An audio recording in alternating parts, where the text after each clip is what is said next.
Good morning, Michael. The political bears. So guess what I'm going for at Halloween? Political animal. I'm a political animal. That's right. Trick or treat. Yeah, I was going to say, that's not your Halloween costume. That's just you in general. I couldn't help it. There was just no way that was not going to happen this morning. Oh my goodness, how are you? Good. Mr. Grande, how are you today? Ready to see how this country's gonna either turn tide or go the way of falling like the British Empire. Or let's even go back further, and we had a problem. Well, think about how long the Greek Empire lasted, and that went away. So the Roman Empire, Greek and Roman. All of them. Honestly, I'm gonna do the natural thing and put on a little something to make my mind work, because this week for some reason I'm brain dead. I literally sat for I don't know how long trying to think of some word that I can't even remember what it was now, but it began with a P. I was like 5 minutes worth of just waiting on that. Phonics. Was it phonics? And it wasn't even that. It was something. I mean, it was just like, seriously. I mean, I get it. Aging is not all that fun and all of that, but I'm not waiting 20 minutes to come up with a word. So we'll just hope that what is this mind? Hold on. I can tell you what it is. Public school. Was it public school? It's Study Buddy. We're going to hope that the Study Buddy works today. All right. Resorting to elements made by God. That's what you're doing. That's exactly correct. Got to go back to the source if we want to do anything right? So anything up for you this morning before we get started on what are you voting for, Oklahoma? Yeah, well, gold and silver's up. It's almost doubled, or silver's doubled since the first time I told everybody that I would start buying it. Yeah. Good thing it was cheap a long time ago. Well, it's still cheap. Well, no, it's definitely cheap. But I'm saying at the point when we bought ours, we now have, we made a little bit. So that's kind of nice. I'm like, yes, we don't normally do that. This farm is a losing proposition. You're not subsidized by the government. Your farm. We're not. Oh, no. And I think we've sunk all of our retirement in this. And so it's kind of like, yay. Well, here's what you need to do. You need to put on your political animal mask, get out there while you do your work, and then you can just charge people to come out there and interact with all the animals, including yourself. Or we can pretend there's a bear out here and people need to come see it. I don't know. Would pay to come see it. I don't know. The dancing bear of what's the name of your farm? The dancing bear of whatever the name of your farm. I don't know. That's pretty good though. Maybe we should do that. Dancing bear farm. Yeah. So gold and silver is up. Anything else? That sounds actually like good news. Anything else? No, nothing. I don't want to break any hearts with bad news. Please don't. We don't like the government. The government does a bad job, period. Well, and I think, that's a pretty good way to start off this podcast by reminding people that if you just vote for president, you're not solving the majority of your problems, because Correct. the majority of your problems are under your feet. Who kept you out of businesses during COVID? Was it your city council? Yep. Who made you wear masks during COVID? Was it your city council? Yep. Well, whether Trump's elected or not, that is not going to stop your city council from, Trump can't say, you city council. And your local school board. And your local school board. How does Trump affect your local school board? Yeah. And your local taxes that are imparted by your local school board members. You mean the tax on our house that keeps us from owning our own homes? That one? Yeah, that one. Yes. And literally, I don't think people understand. I'm voting for President Trump. Are you kidding me? Absolutely, 100%. But I know that even though I bubble in that little circle for Trump, doesn't mean that there aren't races underneath that are going to even more affect me. And I think people literally don't understand that. Diane just said, I just had this conversation with my friend down in Houston. I told her you needed to get involved early before anything.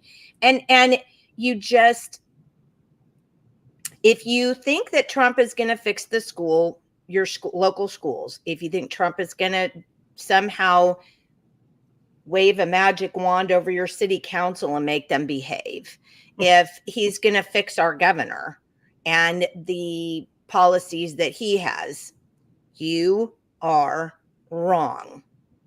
There's zero chance of that. Right? I agree 100%. Well, I just like to hear it.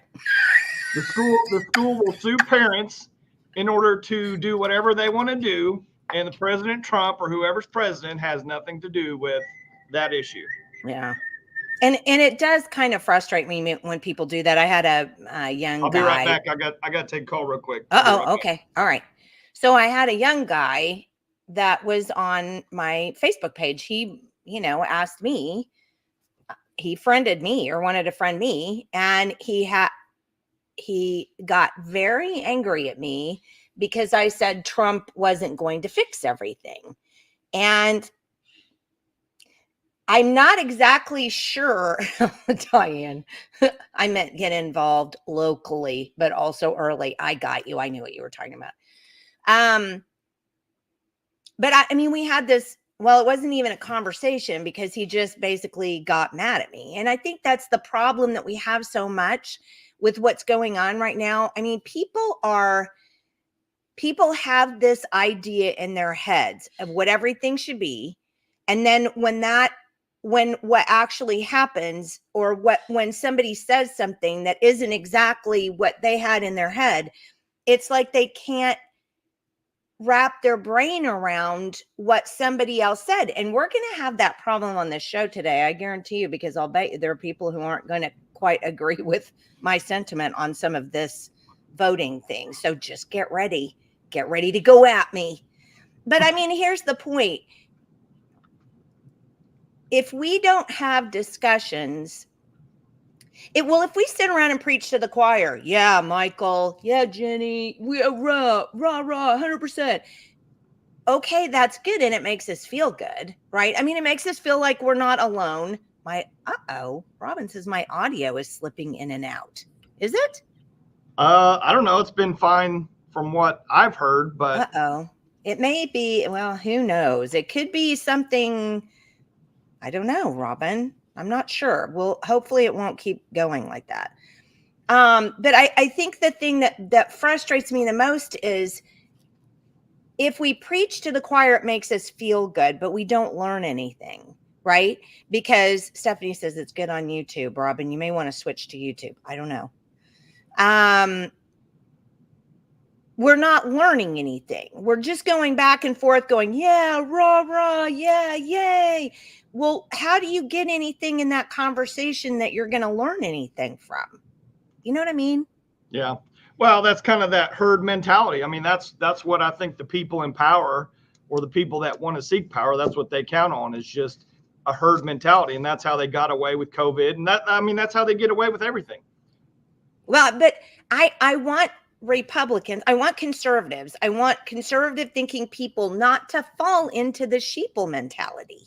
Yeah, but I mean, it's so hard. It's, we're just programmed in today's time. We just see it and do, and it's, we've gotten away from that whole aspect.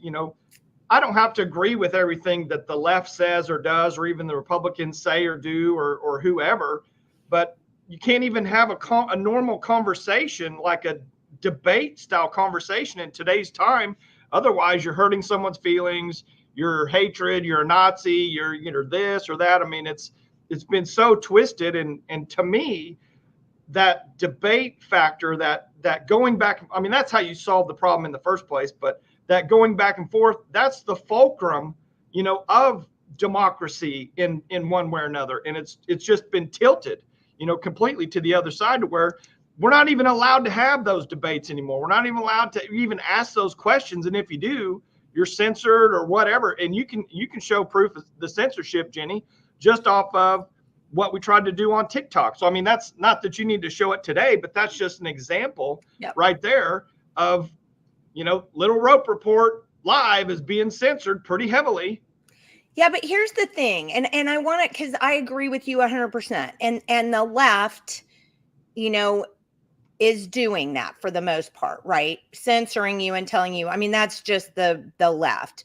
But there are left-y people, you know what I mean, that you could literally come together on some issues with, right? Yeah. But we don't even want to do that because, oh my gosh, if we touch them, we're going to get a disease. We're going to get like lefty disease. And so you can't even have a discussion with somebody that has a completely different set of perspective than you. And that's wrong. I mean, it's wrong because then and I think it's set up that way for a purpose, because it's that whole, we get into these little groups and that's not what we want. There are some people on the left that we have some things in common. If we don't find those things in common, that doesn't mean that we go all the way over to their side. Doesn't mean that we agree with them on everything, nothing like that. But if we can't come together with them on the issues that which we agree. Oh, RFK is a great example of that.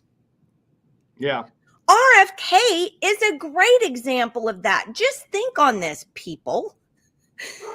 I'm not going to agree with him on taxes. I'm not going to agree with him on the size of government. I mean, I've heard him talk about things like that. On the green energy agenda, right there with them. On the vaccine issue, right there with them. On so many things, I'm right there. On the war issue, right there with them. But if we're going to play that, well, I don't like him because he likes big government, or, he likes social programs. Okay, you cannot like that, but then don't participate in that, right? Yeah. So Stephanie says the lefties are the same. Was having a great conversation yesterday and triggered them with a fact. And that, you're right, Stephanie. But here's the thing. There are those. But there are also some, because I have some friends who are lefty, and we can talk about some different things. And here's another really good example. So I have a friend who works with a guy who was extremely leftist. I mean, very leftist he actually came from China. He was Chinese and emigrated here and for a job. And this guy worked with him for like years. I mean, years. And over the course of the years, they would just have conversations. I mean, and at the beginning of this relationship, there was a lot of, you're crazy, I'm not Trump, is all that kind of stuff. Then guess who he's voting for now? And it just took years of kind of having these discussions, not going, well, you're a commie because you're from China and I'm not talking to you. And it took years, but he actually developed by talking through it a whole different perspective than he had before. Yeah. That's what we need. It's like evangelism. You meet an atheist, you don't just go, well, I'm not talking to you. You love Satan. Not doing that. That doesn't help anything. How does that help anything? Yeah. You can't evangelize anybody if you do that. Right. Well, it takes time to, kind of develop a knowledge base that you can actually have some critical thinking skills. I mean, if you're just, and I say this all the time just because of my experience with school and these kids, but if you're just literally an input device for everything around you, and you can't actually come up with any of your own thoughts or rationale or critical thinking or anything, I mean, I don't want to blame all these people. It's just they're so uninformed. It's just easier to take that other way and just go with whatever they tell you. Yeah. So, it takes time to, make a point to someone that, hey, things may not be what you think they are. Yeah. I'm typing on our Rumble channel, so that's why everything looked like I was having earthquake. Well, I guess I wanted to point that out. But you know what? Here's the thing. Conservatives can be just as bad about that. It's like that kid that friended me on my Facebook page. Yeah. When I said, well, he's not our savior. He's not going to solve any of this. Well, what do you mean? He's not going to, he's the only one that got me involved in politics. And just went off on this, rage thing. And I'm like, okay. And what are you going to do to that? I mean, There's no response to that. You can't just go, calm down, honey. It'll be okay. What do you do? But I definitely think that we on the right have the same problems. We just want to put our blinders on and say Republicans. I mean, and we can't just because we may align with Trump more than Kamala. That doesn't mean that he just gets a free pass to do whatever. We have to be critical of every decision that he makes. Is this really in the best interest of the people? Is this really protecting our liberty, our freedom? Is he shrinking government? Is he protecting us more? I mean, ultimately, just because he gets in, that's not the end all be all. Just because he's got an R by his name, or he's been through hell and back. There's no doubt about it. There's no doubt that they don't want that guy in there at all costs. But that doesn't mean he gets a free pass and that everything he's going to do is going to be great. No, because don't you remember the day that you were talking about he'd thrown out his 3 picks for for the Treasury. I mean, those are the worst people those are the absolute worst. And people got mad because you said that. They were like so pissed at you because you said that. And I was like, but people, but it's the same way with me. I watchdog the governor. I watchdog Ryan Walters. And if I don't come out just spewing flowers and roses about these people, then there's something wrong with me. And those are my own people that are doing that to me, So you have to stop and wonder about that. I mean, if we're going to sit here and say, well, you can't talk to anybody on the left because they're triggered, and then you're doing the same thing. You know what they say about throwing rocks in glass houses? That's right. It can be a little messy. All right. So now that we've gotten that out of the way, the first thing I think you and I both talked about doing, let me get this out so I've got room. First thing we talked about doing was going to the Oklahoma voter portal. So some people, this is the Oklahoma State Election Board. You can't see, unfortunately, there's not you can't see the URL at the top. So I'm just going to throw it in there so you guys can actually see it. So here's where you're going to go. Or, most search engines go there, right there. If you just say Oklahoma voter portal and you type that in your web crawler, that's it'll go right there. But that's the URL if you want to just have that or whatever. So this is what I think both you and I suggest, right? To get started. Correct. So here's what you're going to do. So you're going to go to the Oklahoma voter portal. It's hard to say that. I don't know why. And you're going to do this. Click. Was I far enough on? Yes, I was. Okay. And so then you're going to put in your last name. Oops, not what. What? And your first name. And then I'm going to pull this out so I can type in my birth date, just so I don't have people going, how old are you anyway? Look at that. What did you do? Huh? Did you type in mine? No. Oh, okay. All right. No, so, I'm saying you're pulling it off to the side because you don't want anybody to know your birthday. I mean, well, are you supposed to know women's birthdays? Wasn't that like a thing at one point in time? Well, okay, what's a woman? So Jenny, what's a woman? I mean, come on. Me. That's what it is. I have an XX chromosome, and that's what I am. All right, so here is the voter portal. It gives you the voter ID, which I've removed from there, my precinct number, my affiliation. Now, down here, I have to keep checking back, make sure I'm on there. Okay, so see, it'll say your polling place. So click there, and it'll tell you where your polling place is, right? Oh, it did not just kick me out. Wow. Okay, hang on. I'll have to go back and do it again. Yeah, I don't know why it kicked me out. I probably did something funny. And in the meantime, you guys can notice that it's an earthquake. All right, so we'll bring it back in. La, la, la.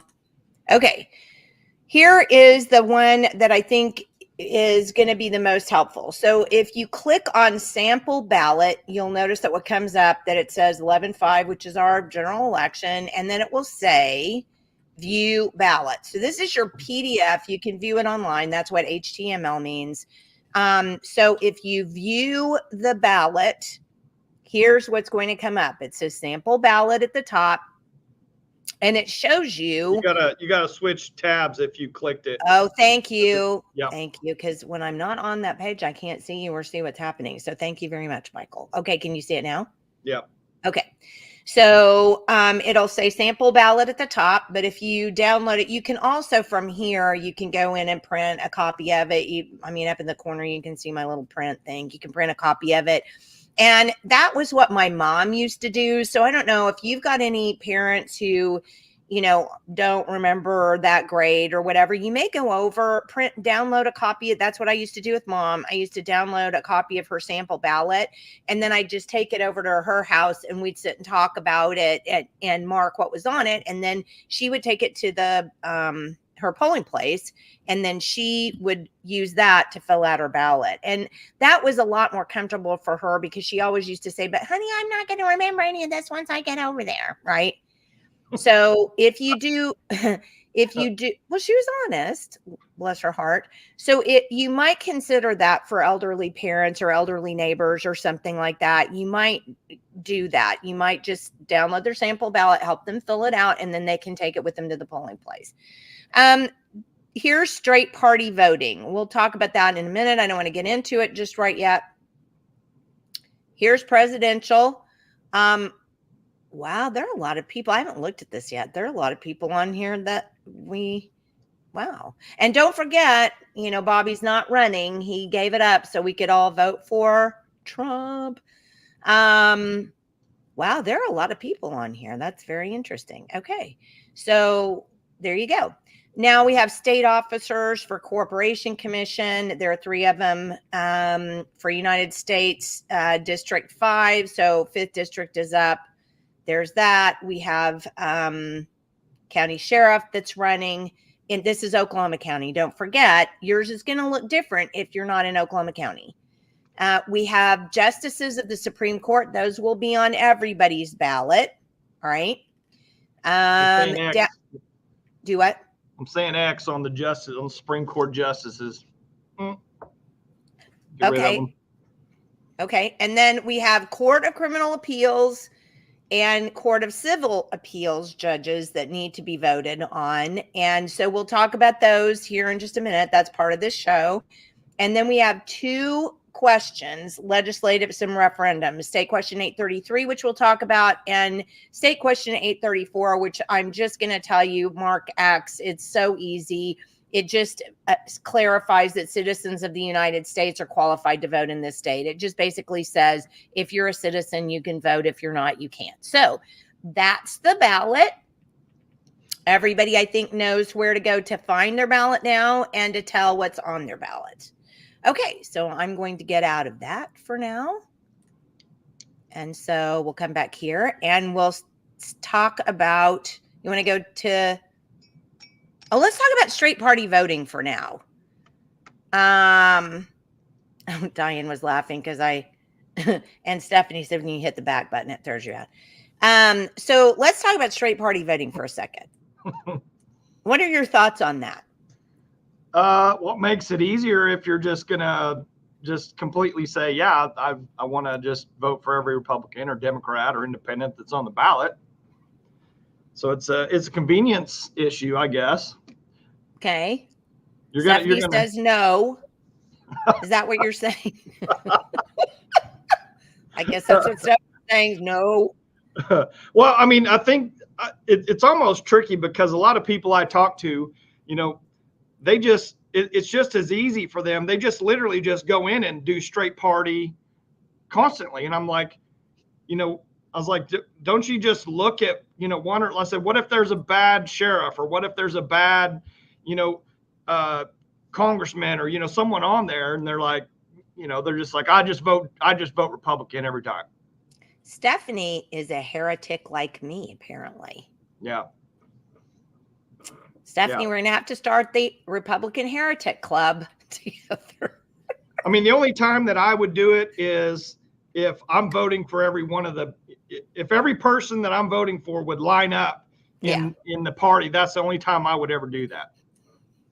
Okay, let's get it started. We'll make buttons. That's the only time I would do that either. And I will say, I've said it a million times, so it's not like anybody's going to go, oh my gosh, Jennifer. I have not voted for our Republican senator from Oklahoma County since the very first time that he was on the ballot. Yeah. So I have not voted for Senator Lankford one single time outside of the time that he was initially on the ballot, because I thought, hey, I'm going to give him a chance. And it was like, after that first year as a rep, I was like, I already know I'm done with that. My views do not align with his, and I'm not doing that anymore. Well, the first time that Lankford, that he's shown his true colors to me was, when they had he was on the Senate committee that was doing the questioning on the dossier with Comey, when James Comey was up on the hearing seat, and it was going Republican, Democrat, asking questions. Well, the Democrat that went right before Lankford, and you can go back and watch this, he asked a question about Comey with the leaked documents and this and that, and Comey literally said, yes, I gave those documents to a professor at the university, and he's the one that put them out. Comey literally said that. He literally said that. James Lankford was the very next guy coming up. James didn't say a single word about that. I would have been like, hang on, let's rewind. So you're telling me you're the leaker. Wow. You gave those documents over here. You're the one that did this. James didn't say a single word after that. I was like, this guy is a total traitor. Never again. Well, and I'm not going to call him a traitor, and I'm not going to badmouth him. He just does not line up with me, never has lined up with me. And so the whole Diane's like, facts. I watched it live. It was mind blowing. I was watching it on TV, and I'm like, are you kidding me? He just said what he just said. No one's saying a single word. So Miss MJ on Rumble this morning said, hard to know who the Uniparty members are if you don't pay attention. Lankford is a Uniparty member. He needs to go, is what. Yeah. So Miss MJ says this morning. Well, and I agree. I haven't voted for him. I'm just not going to, call him a traitor or whatever. Although, what he did on January 6th, again, I can't.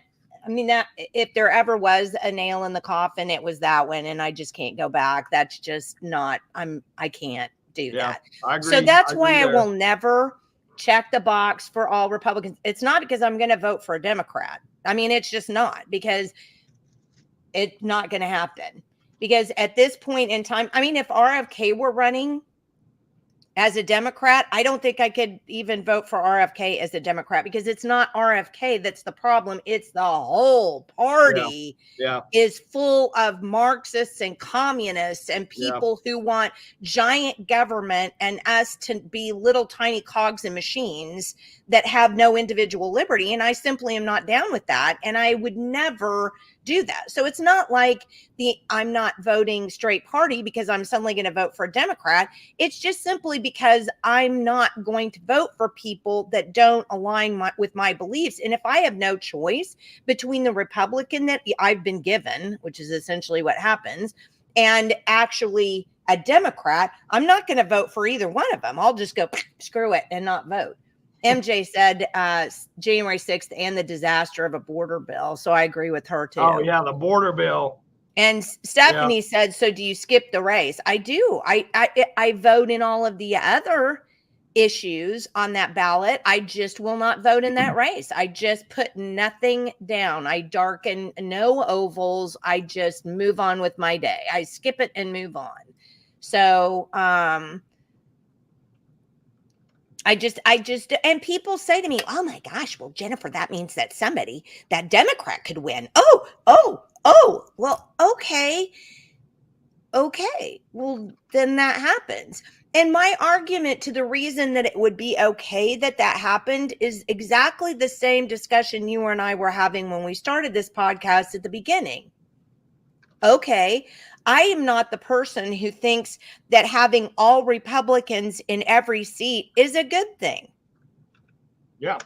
I don't believe that. I tend to think that what we have is groupthink, and what Miss MJ says on our Rumble channel, uniparty. And it just becomes the Republicans at this point, especially I think in this state, I think a huge chunk of them are corporatists. They're corporatist cronyists who don't care about anything but the bottom line and the dollar, and they're not interested in protecting and upholding individual liberty. I'm not going to vote for people that want to do something to affect my individual liberty. I have a right to that. God gave me that right. God gave you everybody that right. You're not going to mess with it with me. Well, let me tell you something, Jenny. When I was ever since Bush invaded Iraq and did all that stuff, I switched from Republican to independent. And when I ran for school board, I kid you not, I can't tell you how many people said, if you don't switch to Republican, you're never going to get the support. You're never going to get the sponsorships. You're never going to get donations. You're never going to get any of this stuff. Only by namesake, only by just simply having an R by my name was the only way that any of that. You're never going to get invited to come talk at these places or this or that. I mean, that's how insane it is that you either pick, this side or that side. And, you can't have any free thought, by yourself independently, but I'll agree 100%. And then also I want to tell you another thing on Langford. I just remembered. Remember, he wanted to change the $20 bill. Also, he wanted to take Andrew Jackson off the $20 bill. Oh, I remember. That's right, because it would hurt somebody's feelings. Yeah. Yes. So I just want to throw that in there. So I want to throw up what Robert said here. Well, I'm not throwing up, but you know what I mean. Okay, so Mark Wayne Mullen is the same conservative lip service, but falls flat when it's time to truly repeal the Patriot Act. Yes, Mark Wayne Mullen is full of he's a gas bag. Anyway, that's why being a registered R is important, so you can vote in the primary. And we do need to talk about that, because Robert's right about that. The one way we made a difference in these upcoming we made a huge difference in the primaries. We got out a bunch of moderate Republicans in the Senate and a chunk in the House as well. How? because we were registered Republicans in the primary. We weren't independent. We weren't libertarian. We weren't whatever. We went out and voted for those candidates in the primary. So if you really want to change anything in this state, you're conservative, you better hold your nose if you don't like it and register as a Republican, because you show up at those primaries and that's where you make the difference. That's where you get the change. That's where that happens. Funny story. I did show up at the primary one time, when I was independent, and they were like, "You can't vote." I'm like, "What are you talking about? I can't vote." They're like, "Only Republicans can vote in this." I'm like, "This is total BS." I was so mad. I was so mad. Yeah. So then, I did change to Republican at that time, but just for the fact of voting in primary is what you just said. Yeah. So, and January Lisa says, if the Republicans were truly Republicans, I'd vote straight party. They're not, so I can't. It's still a struggle for me to suss out who's a rhino and who's not, but I'm trying hard. And that's exactly, and that's the point. But here's the thing. What is that?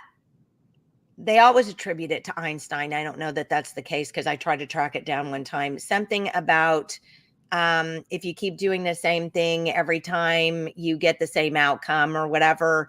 And that's actually the fact. So if you're just going to say to me, well, I'm just going to mark Republican, or I'm just going to vote for president, or please do not let me hear you complain about anything. Yeah. Because I may throat punch you. Because the whole point, like Robert said, is to get, and like what January Lisa said, is to get out there and be involved and make something happen. But you have to work within the confines of the system that you have. So you either are going to do that, or you're going to sit on the sidelines. But if you sit on the sidelines, just zip it. Yeah. Miss MJ said that's exactly what the uniparty is corporate cronies. That's exactly right. Okay, so we got a bunch of comments. Sent certified letters to both Mullins and Langford, got no response. Sent by a pocket institution via certified mail. Then she wrote a bill to kick the can. Well, yeah, that's not and then that, and then Diane, it's weird because I have a friend who I'm staying with right now in Houston. We haven't said one word about politics until this morning. She had Fox on and KH was on the screen. My friend said, I love her. Hey, you can love her. That doesn't mean she'd be a good president, good leader. I just kept my mouth shut. Then she started driving the nail into the coffin. I kept my mouth shut. She told me how all the jobs at her airlines were outsourced overseas and how we have Americans refusing to work. And she felt KH would bring the two parties back together. Wow. Well, Diane, they have hotels in Houston. Just saying. Oh my goodness. God love you, honey. I just don't think I couldn't take it. I have no idea what that's about. Definition of insanity. Thank you, Stephanie. That's what it is. Definition of insanity is doing the same thing over and over and over again and expecting a different outcome. Thank you. Love you. That went. Okay. Michael, I had the exact same experience. You can register any way you want in California, then vote any way you want. I came to OK, registered as a libertarian, and it was you're not getting anywhere. You're not getting anywhere around here as a libertarian, January Lisa. Yes, I will pray for you, but I might also send you hotel money too. Just saying, just on the out chance. I don't know. I honestly don't know that I could. That would be so hard. Oof, I don't envy you at all. Okay, so now that we talked about voting straight party, and we essentially said you can do it. Everybody, you can do. This is all that we're talking about here. You can do what you want. We're just talking about stuff. But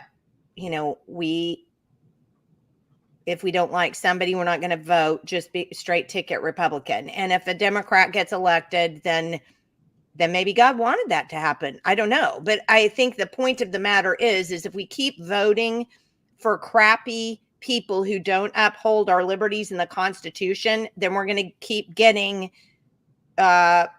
into a space where our liberties aren't protected and nobody's following the Constitution. I mean, it pretty much, right? I mean, isn't that and just to that point, just because someone has an R by their name doesn't mean they represent conservative values in any possible way whatsoever. I mean, they figured out a long time ago, hey, in a place like Oklahoma, man, you just say you're a good old boy, you got an R by your name, I'm going to do the right thing, I got a farm. And you say y'all, and you're in. Yeah, I'm just a plumber, I'm this, I'm that, I'm just a regular guy. Put me in there. I mean, I taught a Bible camp. Yeah, exactly. Exactly. And that's the other thing. And I don't want to laugh about it because I see our Christian values going out the door and we're both Christians and made that, plain. So I hate that. And I don't want to laugh about it, but I do think that Christians have blinders. And I read a really good article about that. I don't know what the YouTube link is. Hang on a second. I read a really good article about that. I wasn't sleeping for whatever reason this morning. And I read for sure. Me too. Yeah. Overqualified. Yeah. I read an article about, and it was actually in Christianity.com. And that was in Christianity.com, I've had a little bit of a problem with them over the years because here's the link, Diane, right here for YouTube. I've had some problems with them over the years because they've gotten a little wokey woke, like, a lot of the Christian religion has gone a little wokey woke.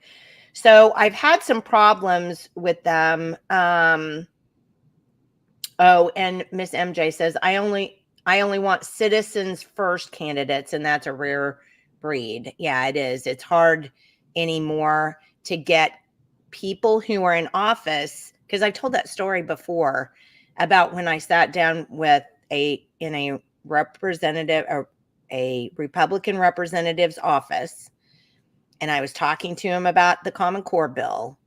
And I said, we just need to repeal it. And he said, but Jenny, that's what people elect us to do, is to come down here and write laws.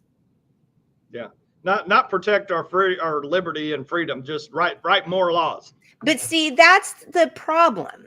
So I think a lot of these guys get up there and they go, well, if I don't have 15 bills that I put up, then they're going to think I'm not doing anything. Well, how about if I have 15 bills that I repeal? Yeah, exactly. That's what I say. Repeal. Those are still good bills.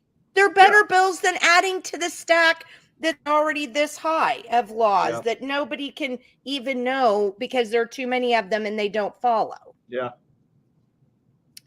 So, yeah. Okay. So let's get going on our. So that's almost a litmus test right there, Jenny, is you ask these guys, hey, what is your job? What are you going to do? And if the very first thing out of their mouth is that I'm there to protect your liberty, period, then in my opinion, they're almost disqualified themselves.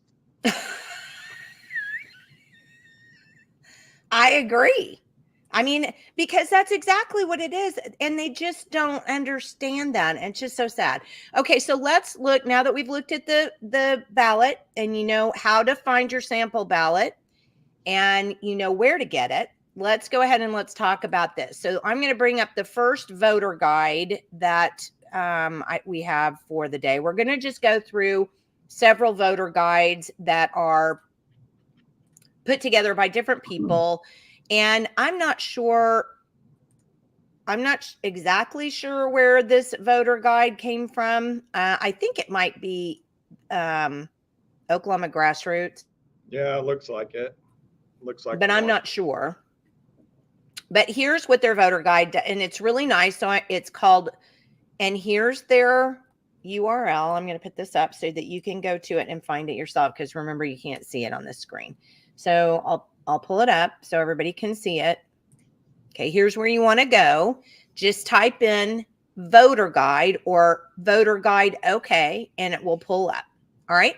So I'm going to leave that up there for a little bit. So here's what they have. They've got a QR code for your sample ballot. They show you where to go, the Oklahoma voter portal to get that. They have a November 5th voter guide for Oklahoma City and surrounding areas that you can download and print. Tulsa and surrounding areas that you can download and print.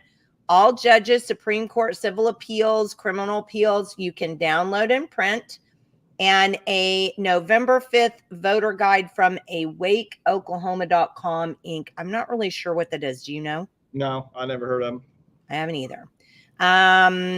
But I do know this is a Republican website. Okay, so we're going to talk about this section that I'm flipping through on Friday. All right, so they also have a thing for 833 and 834. Then they have vote no on all 3 Oklahoma Supreme Court justices, OCPA judicial scorecard and handout. And I'm just going to tell you, I'm not a fan of OCPA. So you do you. I wouldn't touch any of that.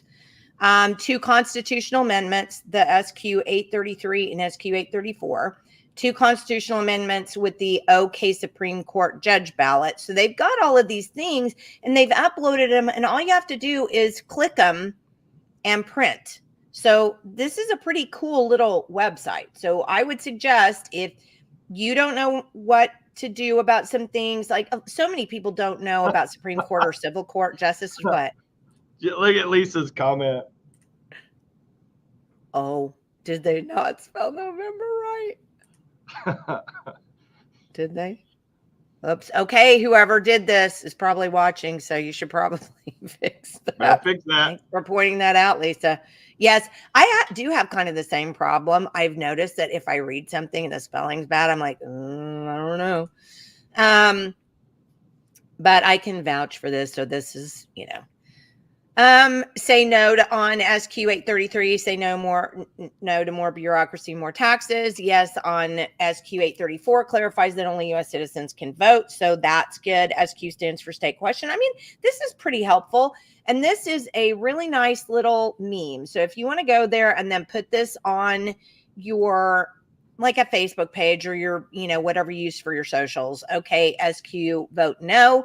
It changes the Constitution and it steals our land for big corporation uses that will increase your taxes and create 15-minute city infrastructure. So there's one comment about 833 that you have, and that's right there.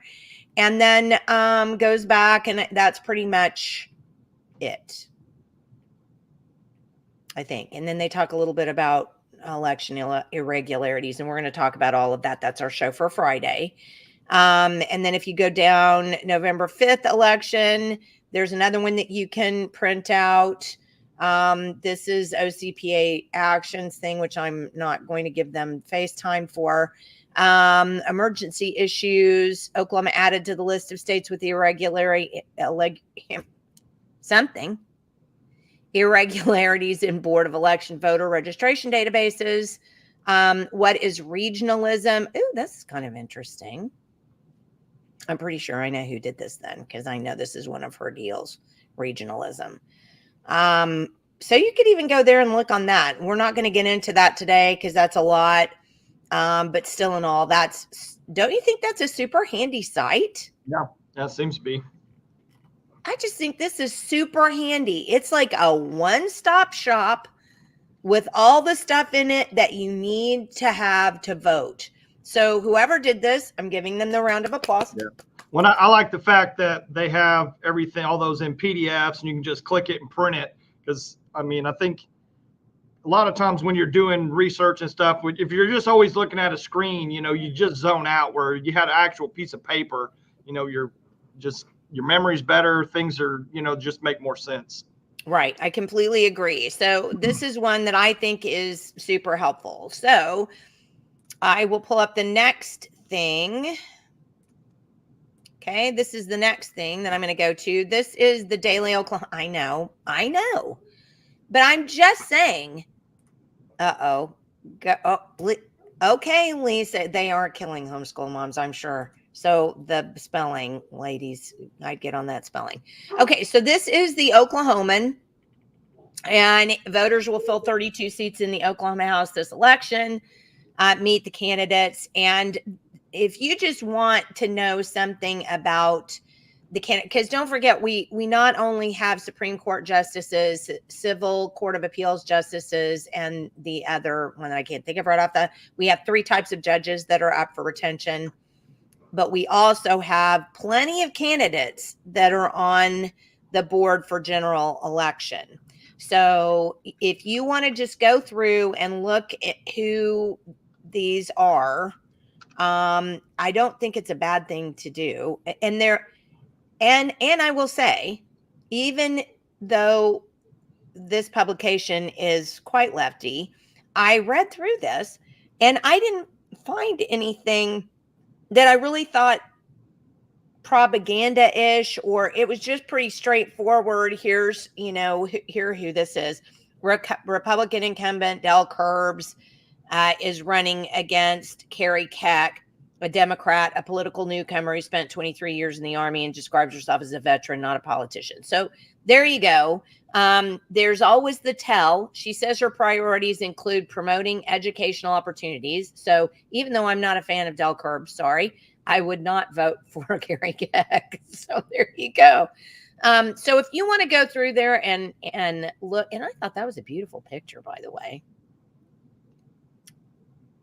Photo by Paul Hellstern, quite beautiful. So anyway, if you just want to know who the general election candidates are, you can go here. And it has it was criminal court judges and appeals court judges. Those were the other 2. Thank you, sir. Yes. So there you go. And this is, if you want to just put it in your web browser, voters will fill 32 seats in the Oklahoma House this election.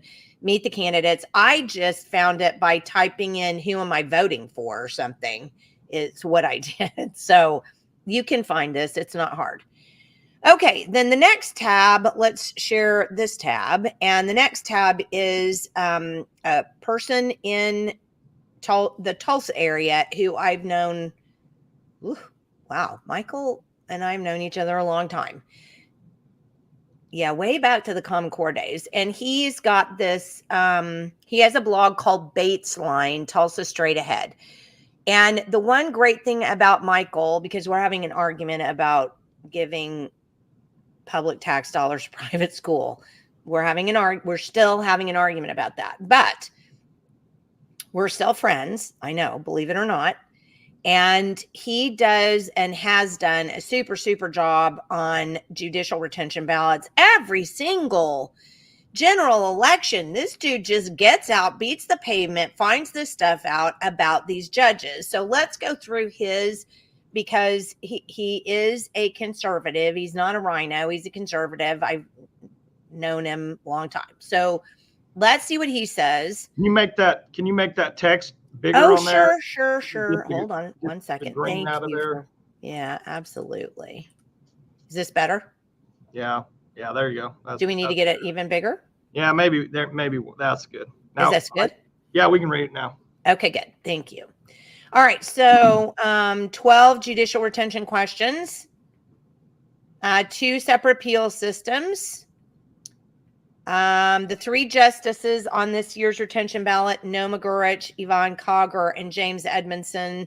Now, these are all scores from OCPA, and I'm going to stop just a second.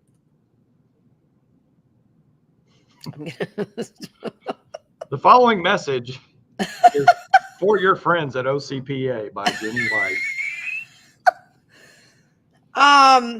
So I just want us to think on something. Okay, this is all I mean, you do you. I'm not telling people what to do. I'm just telling you how I think. You don't have to like it or not. I don't care. It's up to you. So I posted a thing on my Facebook page the other day because I've been really concerned about these 3 judges and the amount of money that's gone into them to get rid of them. And of course, there's money on the other side too. So I get it. But there's so much money going in. And I read something somewhere where OCPA and the PAC associated with OCPA paid like $400,000 for $400,000 for ads to get rid of these 3 justices. And it kind of goes back to what we were talking about, Michael, at the beginning of this, where I get very uncomfortable where we're all standing around in a circle talking about the exact same thing. Yeah. I agree. It just makes me uncomfortable because I'm like, I'm so not a sheep, even though I raised them. I'm so not one. And as soon as you start trying to paint me into a corner, I'm automatically going, not complying, not going to comply, because that's just my personality. And so I got to thinking about it because I'm like, well, so if we get rid of all of these, if we get rid of these 3 judges, there are 9 Supreme Court justices. For those of you who may not know, there are 9 Supreme Court justices. Stitt got 3 appointments when he came in. Okay, so he's already got 3 appointees on there. There are these 3 more liberal ones that are on right now. And then there are 3 that are still there. They're not up for retention yet, that have been appointed by various different governors. Okay. So you've got a third, and a third, basically, is what you have right now. So my concern from the outset is if you have 3 that Stitt's already appointed, you have 3 that aren't up for retention that are different people, and then you have 3 that are appointed by different people that they're all screaming or liberal, we have to get rid of, then that gives Stitt 6 appointments on a 9-judge panel. Okay. Now, people may say, yeah. Well, it's because they're conservative, and then it's the judicial dominating committee, and he only gets to pick the ones that that are on there anyway, and so we can have that argument. I agree. Okay, we can have that argument, but I am going to say this, even though I don't know a lot of history about it, so you can't pin me down on all of this, but I do know for a fact from talking to attorney friends of mine that before the Judicial Nominating Committee was put in place, we had a lot of corruption going on with the judges. Okay. Because don't forget, Oklahoma was a Democratic state to start out with, and we started out being a very large, corrupt state. I mean, you have only to go look up Gene Stipe and David Hall on the internet, and you'll be like, oh, wow, that's not a good track record. And you're like, yeah, so let's pay a little of attention to this.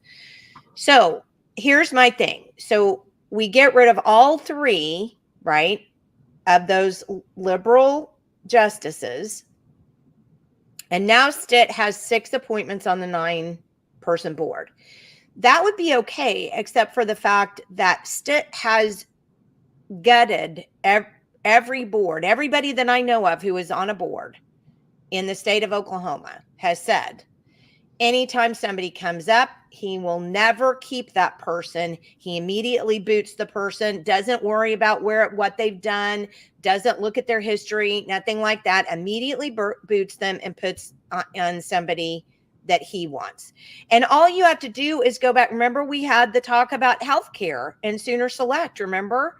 Yeah. On Wednesday of last week. So just a week ago today, we had the talk about Sooner Select. How did we get Sooner Select? Well, part of the reason was because Governor Stitt took the healthcare board and pulled the 2 doctors who voted against creating rules before the legislature voted to have managed care, and booted him off the board. So he's an activist governor. I mean, there's no way about getting around that. He's an activist governor. He literally gets involved in these boards and commissions, boots people off, and puts people that he wants on. Sorry, I went squirrel because Robert typed in. One of those liberal justices is apparently a registered Republican. I think it's Edmondson is. Yeah, I don't remember. So. Yeah, I think it is. Which doesn't necessarily mean anything, but it does make me want to look closer at all the opinions she's published versus the 10 cherry picked by OCPA. Well, thank you for that. Robert, I appreciate that, because I'm not saying, I'm just saying, can't we look? Can't we ask questions? Do we have to just go, yeah, they're great, they're Republican, I'm just going to do whatever they say? I think we need to examine these things. And Harold says the Little Dixie Mafia, which is exactly, yeah. Well, So here's a thought that I just want to put into your head. So does anybody remember those three judges voted against the Catholic charter school being given state funds? Does anybody remember that? See, I remember that. And my personal opinion is that OCPA is after these three liberal judges. I'm not saying that they have great records. Don't even go there. I'm not going to discuss that. Yeah, I can go there real fast, Jenny. I can go there real fast. Okay. But I'm not, no.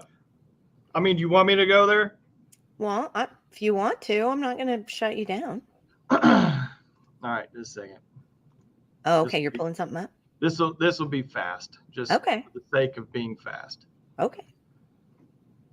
I know where you're going with, in the direction with Stitt and then having the majority of these judges. But I just want to say, with my involvement with the case in Edmond, where we had to sue the schools because they were treating unvaccinated kids completely differently. They were separating them, segregating them. They were discriminating against the unvaccinated kids. We sued the school. We won in district court. They appealed it straight up to the Supreme Court. The Supreme Court, we won that decision, but there was 4 dissenting judges, and 3 of those are listed here or up for re-election. So I will never, I mean, to me, they had no issue dissenting. And just the one statement here, where we were trying to get the injunction to stop the school from doing that discrimination. And they said, the parents, by granting the declaratory judgment in favor of parents is most irregular. I mean, give me a break. I mean, they're literally separating these kids, segregating them. They're discriminating against unvaccinated kids. And then these 4 judges, 3 of which, is Kager, Edmondson, and Gurich, who's up. So, but I know where you're going with the deal. You don't want something so one-sided that one person literally puts in a majority pick of the Supreme Court going forward. But to me, I can't ever vote for these people. I want these people gone because they didn't have rational thought when there was a very clear-cut case where damage was being done to these unvaccinated kids by the schools. So for me, they have to go. But that's just my 2 cents. Well, and you're always going to be my friend, no matter how you vote. And I get that. And I agree. That was just ridiculous. And what they said, I remember you talking about that, and I remember what they said, and you're absolutely right. I mean, that's completely wrong, and they have to follow the Constitution. But I don't think that there's anything wrong with having discussions about these things, and probably what I'll do is I'll vote against Cogger because she's 114 years old. Anyway, and she was standing outside your deal when you were in with the election board. Oh, was she? Cogger was? Interesting. I was out there. I was talking to her for a second. Were you really? Interesting. And she's probably sharp. I definitely don't want to put down old people because I'm getting there myself like super fast. So, I definitely don't want to put down old people. But I'm just saying, I mean, she's had a number of years in there. I think it would be okay to put somebody else on.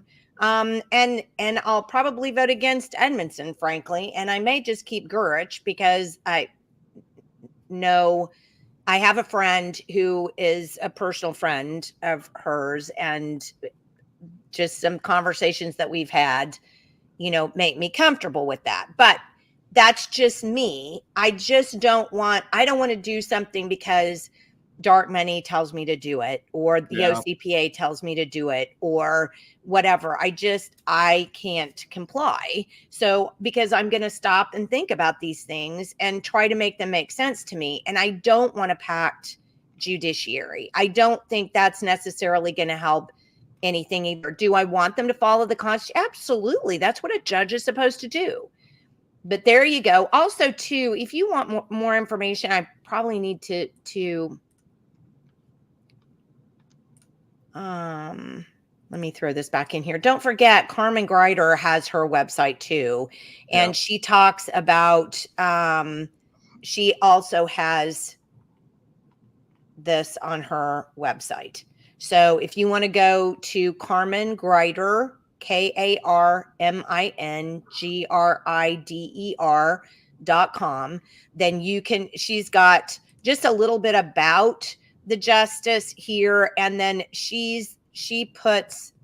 they've put up their opinions on abortion. And all three of the judges that are up for retention do not have a good track record on abortion. So there's that. And I do think that that's an important thing, because I'm a Christian. I don't believe in murder. And I do believe that once it's even an egg, once it's inseminated, then it's a blastula that begins life. So I am not in any way for abortion. So there is that to be considered as well. So, but I guess the point of the matter is, Michael, I want us to think. I don't want us to be, I feel like anymore, we're so easily propagandized that I'm just struggling against it. And I want us to think. That's the bottom line. Well, there's no doubt about that. And you have to truly have, a guy like Jim Shaw that just comes out of nowhere to win the seat from complete grassroots. Otherwise, the people that are in there, doesn't matter what side they're on the same side. So, I mean, we've just got to activate more people like that to go in and, just start taking over some of these deals. I've always hated that you only have this or this to choose from. I hate that, but I guess there's not a better way. We just have to take over, from the grassroots side, I guess. Well, we have to. I mean, we don't have a choice. There isn't another choice. Give me what that choice is. What is the choice then? Yeah, I mean, there's just not. There's too much. I mean, money. We can all sit around and watch reruns of Desperate Housewives, but I don't think that's going to get us very far. We're actually going to have to do something. So I think that educating yourself, well, that's why we started this podcast. What did God say? God said, my people perish for lack of knowledge. That was the whole idea behind starting this podcast in the first place, was to hopefully glorify him by opening knowledge and opening the eyes of the people who watch. So there you go. Okay, so let's look at, if you go down, we're still on Bates line. So here's where we are. And I need to give you, I did forget to put the... Oh, Becky says, this was the conversation I was hoping to hear. Is voting for the judges thank you, Becky. Thank you. Is voting for the judges a referendum on Stitt and by extension Walters? But it makes me wonder when I see lots of advertisements pushing in that direction. Thank you for sharing that story, Michael. So, and that's what I was thinking, Robert, was that Gurich was the Republican, which is why I was thinking I was going to keep her and then ditch the other two. So, but thank you for checking me up on that. Yeah. Go ahead, Michael. I'm sorry. Well, I mean, it's almost like it's a losing situation. You leave them in. I mean, maybe you know what you're going to get. You vote them out. I mean, obviously, if there's money like that pouring in, there's a reason for that money pouring in. I mean, ultimately. Yeah, and I think we have to be really considerate about that. I think we don't just need to go, oh, well, OCPA is telling me to do this. I'm going to do that. I stop doing that. Yeah. And I don't care if it's OCPA or Baseline or me or you or whoever. Stop doing that. Use your own mind. Don't use mine. Don't use Michael's. Don't use OCPA's. Don't use Baseline. Don't use whoever. Use your own mind. That's why we're giving you all these different places to go. They're all Republicans. I mean, I'm not going out of that circle. But still in all, we're giving you plenty of resources to really be introspective and thoughtful about. And that's the only purpose, right, Michael? That's right. Okay. So let's go back down to where he talks about criminal appeals. So he gives a very long piece on Judge David B. Lewis was on the wrong side of a 2023 ruling in a case involving an egregious violation of due process rights. Oops. Okay. According to findings of fact in an evidentiary hearing, District Judge Timothy Henderson and Assistant District Attorney Kelly Collins were involved in a secret sexual relationship. Oh, good night. At the time the case was assigned to Henderson, and at the time the first trial hearing was held, District Court Judge Paul Hesse, who conducted the evidentiary hearing, wrote that it was immaterial that the affair had ended before the trial proper had occurred. Quote, an unconstitutional potential for bias existed because Henderson could not have been neutral if he still had romantic feelings for Collins, or if he feared that Collins might disclose their relationship out of frustration if she was dissatisfied with the ruling. Henderson was then suspended in March 2021 as allegations involving three female attorneys came to light. Good night. Henderson was also the judge in the Daniel Holdsclaw case.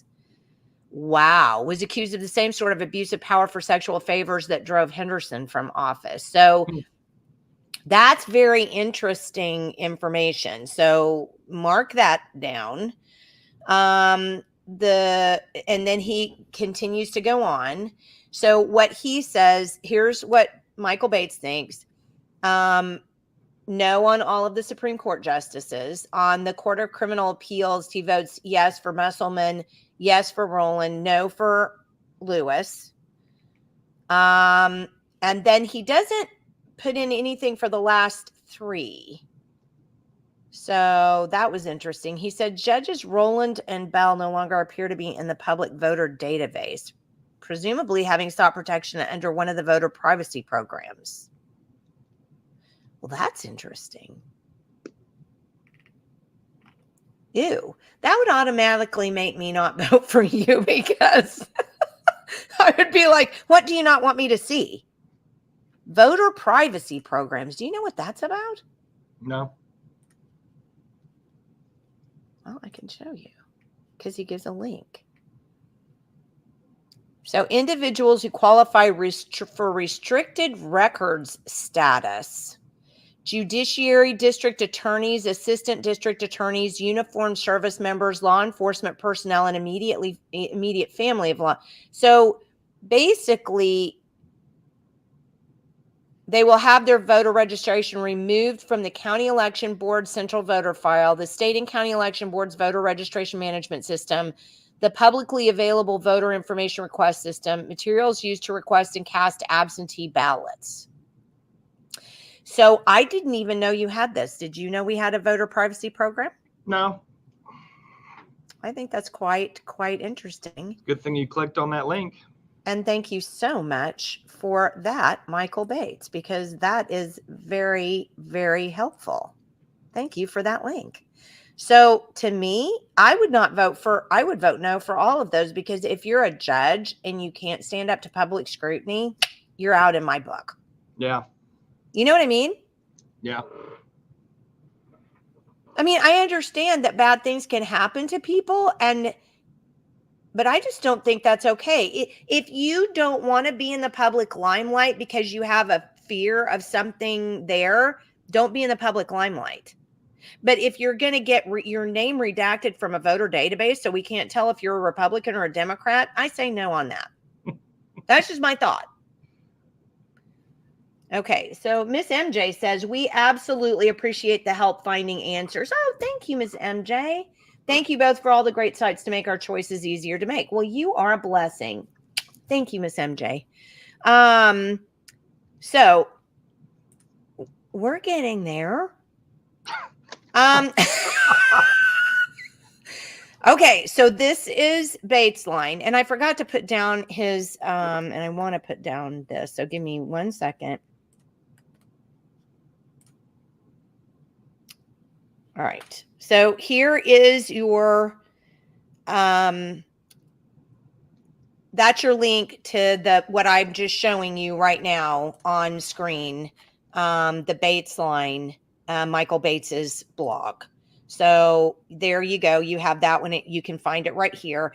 But again, if you don't have time to write all of this down, you can go back through and scroll and stop and find on it, or you can just use your search engine and say Bates line, judicial retention ballot, and you'll find it. And you don't have to have exactly the same thing.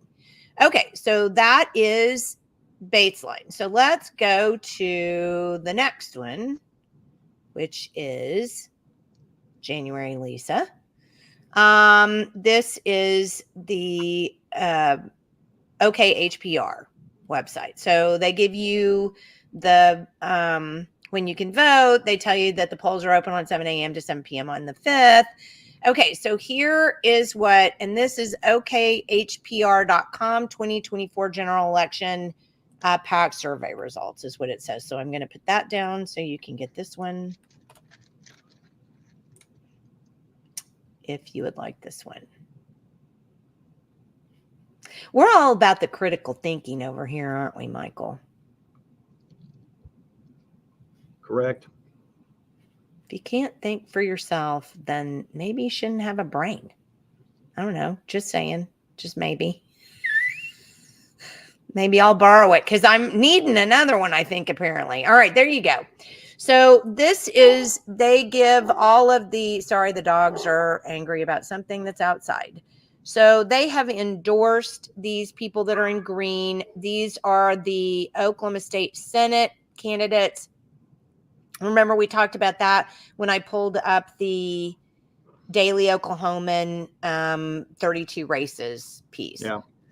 Well, and just to maybe expand on OKHPRs, I mean, they send out a survey that you answer, and then they judge you. You know, they kind of give you a scorecard off the survey. They judge you. Yeah. So, I mean, outside of the voting record, the voting record could maybe be more, more political for them. But as far as their survey goes, I mean, you just basically, it's like health and things like that. How you feel about certain things. And I can't remember how many, it's like 30 questions or so. I mean, I remember I got an A, but it's kind of interesting. Pause right there, Jenny. Didn't we do a show on John Pfeiffer? Yes, we 38. Yes, and how John Pfeiffer got an A voting record, I have no idea, because nobody that I know in his district thinks he does anything for them at all, and he's supported by nobody in his district. I think we decided that all of his district funding came from outside his district. Yeah. So how he got an A voting record, I don't know. Again, this is HPR, they can do them, but I'm just saying, not in my book. Well, see, and I don't know their process. I mean, I know, if you just got an A, for the endorsement, an A, and it doesn't have, voting record. So I don't know what their process is for the voting record side. Are they looking at just certain bills that you voted for? I don't know how that. It's more subjective, I guess, on the voting record side. But I'd probably say Pfeiffer's probably not someone I'd want to vote for. No, and Del Curbs, I remember him, and I don't know his whole voting record. I'm just giving you just a thing. He is on the ag committee, and several years ago when a number of us were trying to get, because we don't anymore, thank God, but we had these really strict, ridiculous canning laws in Oklahoma. So if you wanted to just be a home canner and sell you don't have to buy it. If you're afraid of home canning, don't buy it. But some people don't care and wanted to. And that was a good way for people who, like me, who own small farms, to be able to make some money without getting on the government dadgum dole. So we had all these restrictive canning laws. Well, so we were trying to get those rolled back so that people who wanted to do home canning could do home canning, and people who wanted to buy it could buy it. And Del Curbs was horrible about that. He hated that. He didn't want that, nothing like that. And you're just thinking, okay, well, how freedom-y is that? Because that's that whole philosophy of, I'm scared for you that you're going to get sick, and I want to baby you and tell you you can't do this because you're going to get sick. But they'll put fluoride in your water, Jenny. They'll put fluoride in your water all day long. See, that's what's so crazy about it. You want to tell me that it's not okay to eat something canned that somebody made if I want to do it, but you're going to put crap in my water and my food and then tell me that it's okay to have? I mean, I'm just sick of this whole double. Come spray human sludge on your farm. Or spray human sludge on your farm. I mean, give me a break. Yes, exactly. And so I'm sure, I don't know if Del Curbs was for human manure or not. I have no idea. I'm not going to put words in his mouth or on his voting record or whatever. I'm just saying that there are a couple on here that are selling raw milk. Oh, yeah, that's right. He didn't want raw milk either. Yeah. Yes, wow. You can sell raw milk. So, and then Dave Rader has I'm glad they put B voting record. I don't know how it's a B voting record. He's the one behind all the green energy crap, several bills behind that. So we've got that. I think it'd be better if OKHPR gave kind of qualified how they come up with their scorecard system. Well, they do. I mean, to stick up for OKHPR because, they put out good information. This is a lot of stuff to put together. Yeah. So on their web, I'm just saying, again, with anybody's website, just, all we're saying is do your own research, think your own thoughts and then use them as a guide. That's all we're saying. But they do on their website, they have, I think, I remember some time ago that you could go there and see what the questions were that they asked. Oh, okay. So yeah, you can go do that. They don't hide that.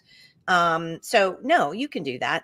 So they, of course, they know on court justices, they have no on David Lewis and yes on the other two, and no on Gorey, Mitchell, and Bell.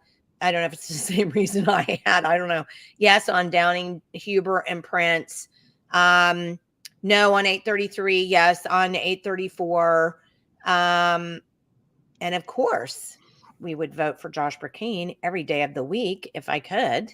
And then they have Bartlesville Ward 1 and Tulsa County Commissioner. So they have that on there. Oh, and I think they have... I think on their resources page, they may have had that. So just go and look around on their website. It's a great website. They have all kinds of information on there.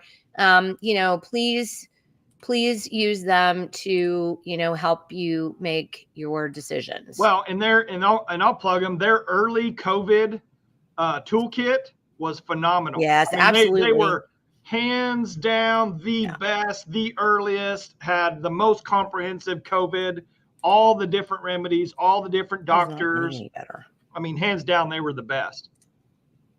Yeah, I was trying to make this bigger and it's not getting any bigger. So I don't know. So yes, please don't think that that's some kind of a slam on OKHPR just because I don't, agree on some things. Again, I will say it one more time. I don't want to be in a room with people who think exactly the same. My opinion is I'm never going to learn anything that way. I like to discuss things. So there you go. That's me. You do you. All right. So now we are on the Oklahoma Second Amendment Association. They also have, this is an easy one to find, ok2a.org. So you can totally find that if you want to look at what they have. They also have a great website. They also do check, they do a survey for the people that they're going to support. That's a beautiful photo. I wonder who took that. That's gorgeous. Here's their candidate survey, and you can download theirs. See, here's theirs right there. It's easy to find. They can tell you exactly what their candidate survey is and what it says. So you can look that up if you'd like. So they have in the yellow apparently is endorsed, but they have all of them on here.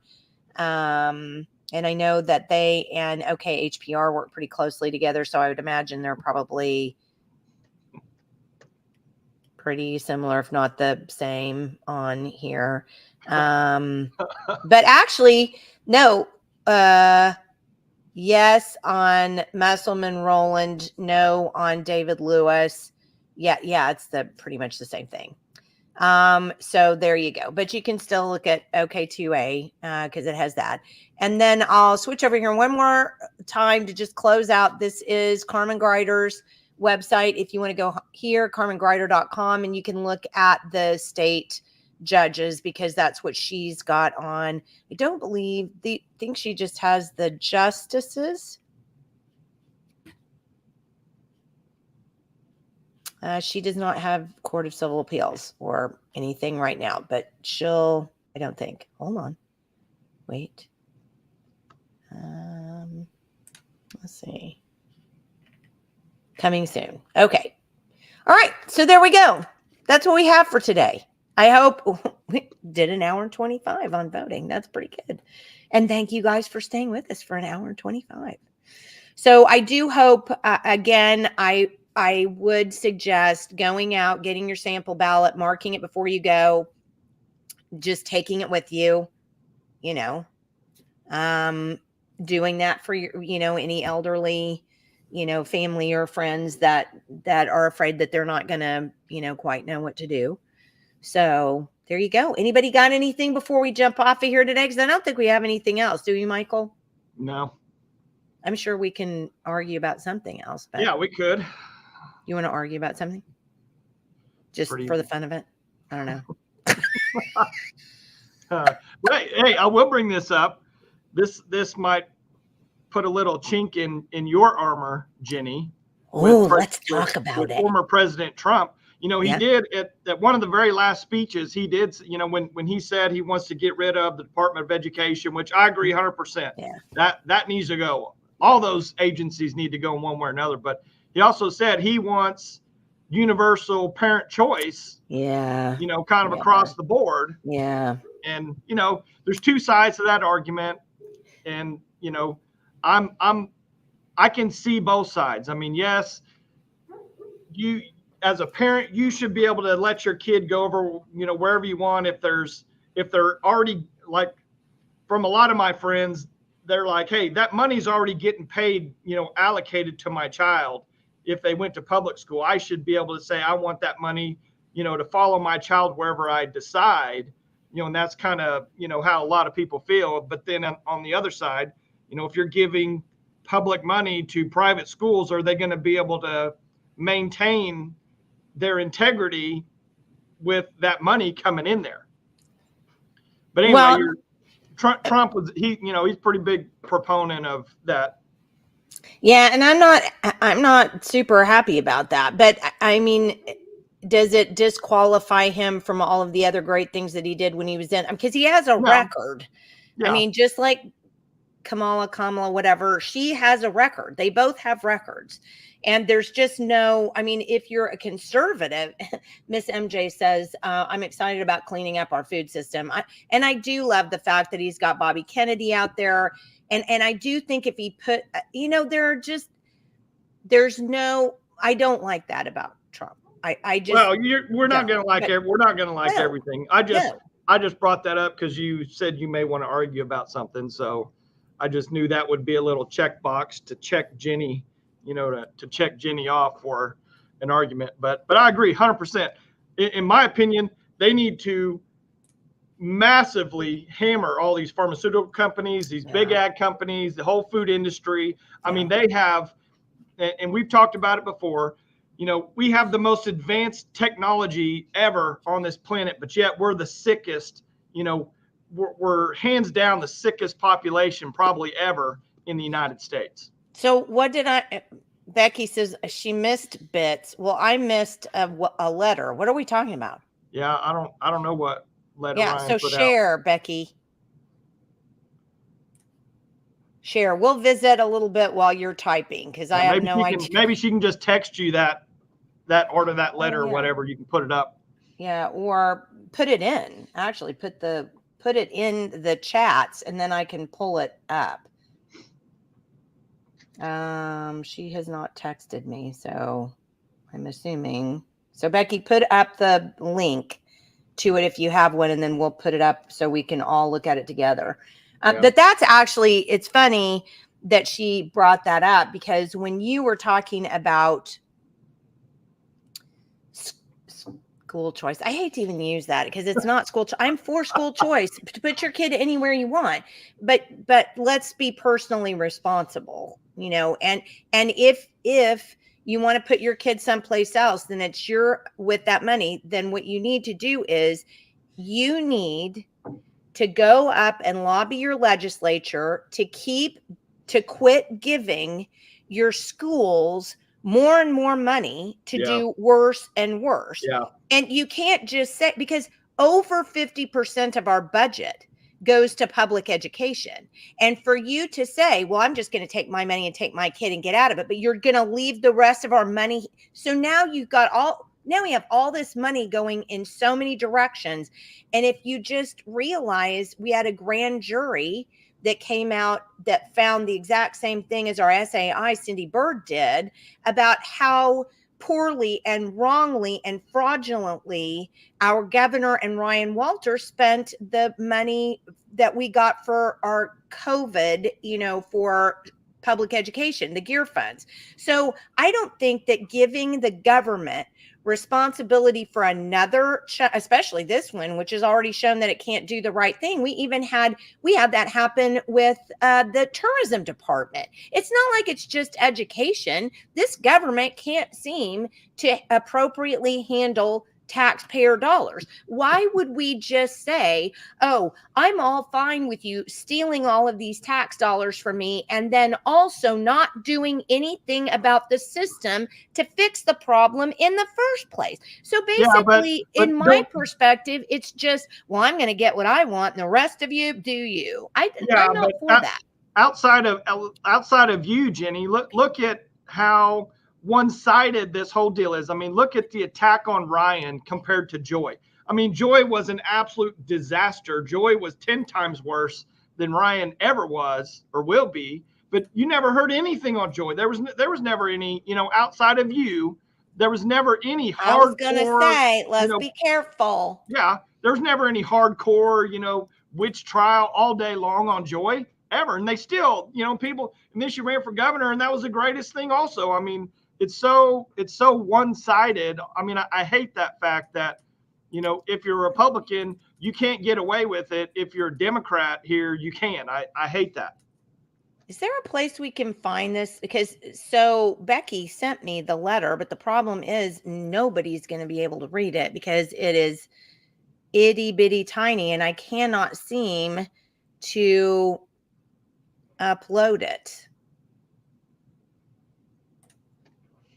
Is it on the state website or something? Is it on the SD Well, website? I don't know. Becky, you're going to have to try to give me a place where I can reach it other than that, because I can't, it's too tiny. I can't bring it up. Nobody will be able to read it. Oh, but while she's doing that, I did forget to do this because people don't understand about State Question 833. Let me share this before we get out of here today. Window. And I want to, after you say that, I want to make a comment on these state questions. Okay. So let me add that to the stage. All right. This I got from Nancy McDaniel. He posted it on X. Oh, look, she found it. Okay. Yay. Okay. That I can do. I can copy. I think I can copy. Can I copy? Please tell me I can copy. No. Shoot. Can you type it in while I'm reading this, Michael? See if you can get it up. Do you mind? And let me go through this 833 because people do not quite understand this. So let me get this a bit larger, maybe if I can.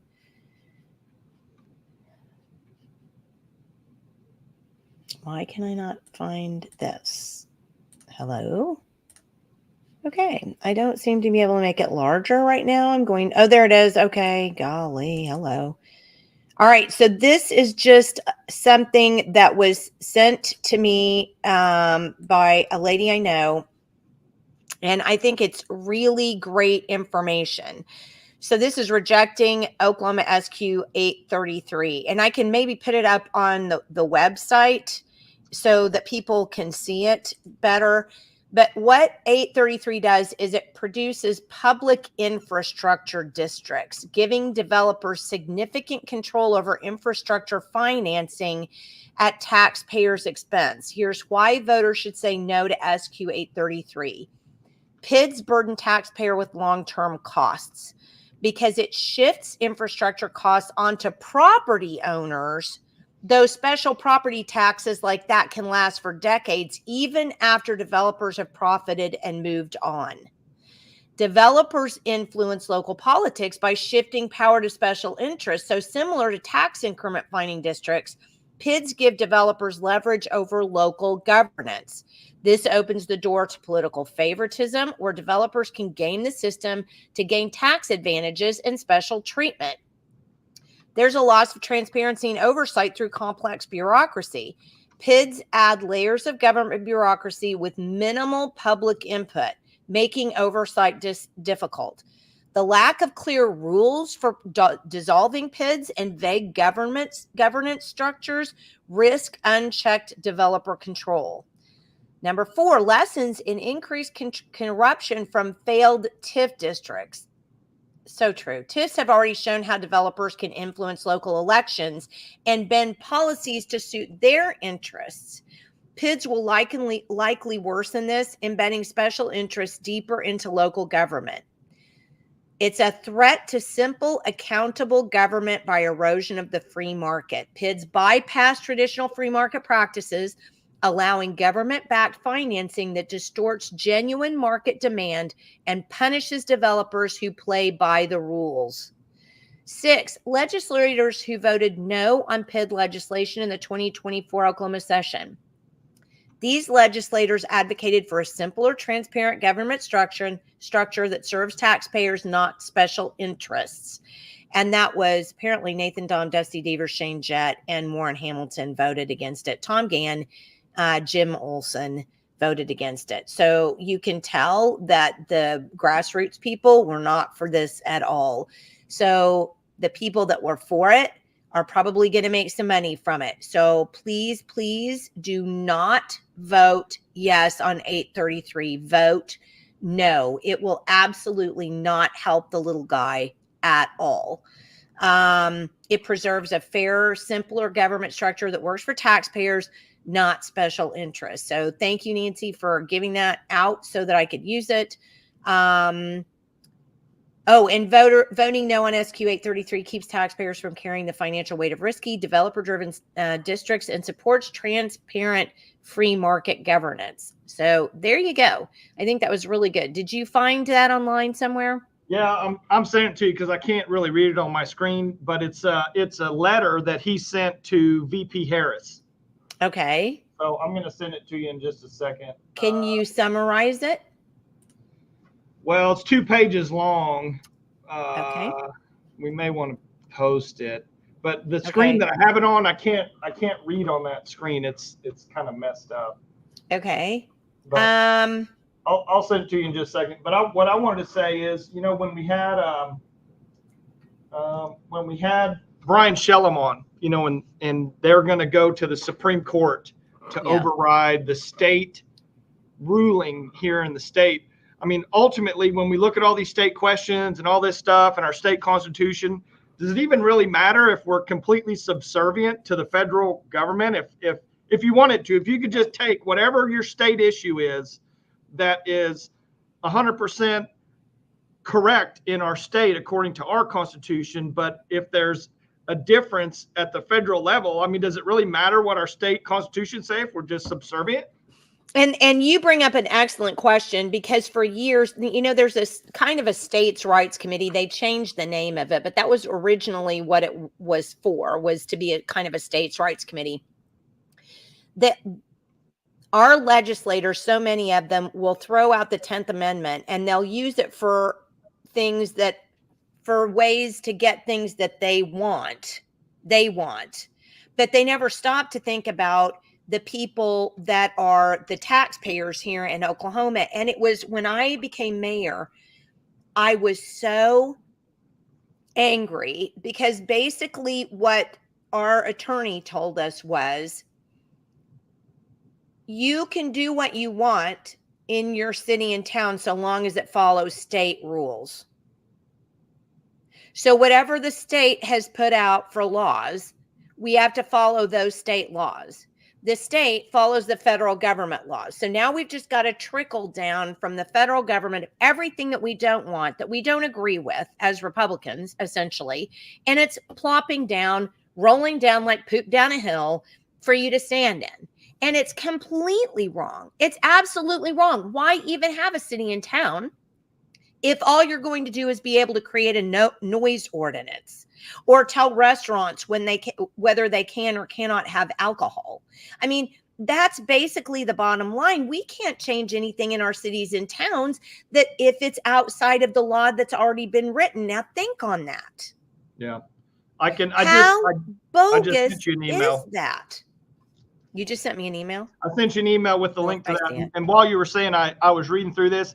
It's basically a letter to Vice President Harris that they want. Ryan is saying that the impact on Oklahoma schools due to all the illegals coming in here is like $475 million. And he wants reimbursement for that tax outlay that Oklahoma taxpayers have had to put up front to pay for all the illegal children here in our school system. But I just sent it to you.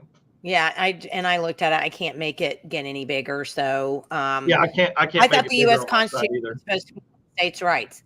Really, Stephanie? Me too. There's a whole 10th Amendment. There's a whole section on it. And that's why I was so disappointed when I was mayor. I thought, oh, this will be great.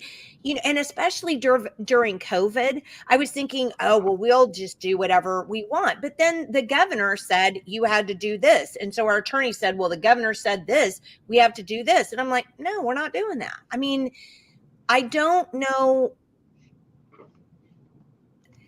That's got to stop. And it has to stop from the federal level. We have to quit going, oh, well, the federal government says this. The federal government only has the powers given it by the Constitution of the United States, which is, and I can't remember the number ever, but it's a small number.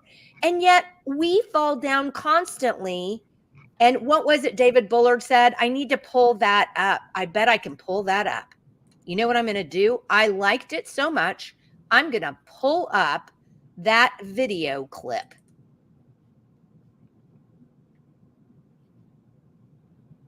Hold on. Here it is. Are you ready? My time in the legislature, what I found is there's nothing under the sun we won't sell our soul for right now, and That's correct. We're selling our kids to the federal government. Bingo. Yeah. I was so glad Senator Bullard said that, because I was like, that's exactly what's going on. I remember one time when, this is way back in the day, maybe 2010 or even 2009, when I got involved. Yes, the state needs to stop bowing 100%. And I remember I was sitting in front of a senator, a state senator, and we were having a discussion about something, and he was talking about the federal dollars, and he was saying, well, but we have to do this because we get federal dollars for that. And I said, so isn't there a constitution though? And then basically the federal government only has a few powers, right? So we should be. Don't, right? And he was like flummoxed. Yeah. He really thought his whole reason for going up there or going to the state capitol was so that he could get back the money that taxpayers send there. Until we get over that mentality of, and this is the same thing for quote unquote school choice. Well, it's my money. I want to get it back. Until you can get over that mentality, good luck with getting your liberty on anything. You know what? Sometimes things suck.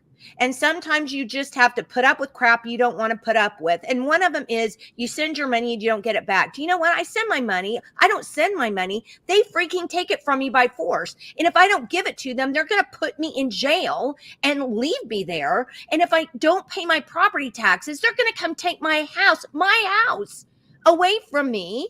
And then and then they'll sell my property for the pittance that it's going to take to make up for those taxes.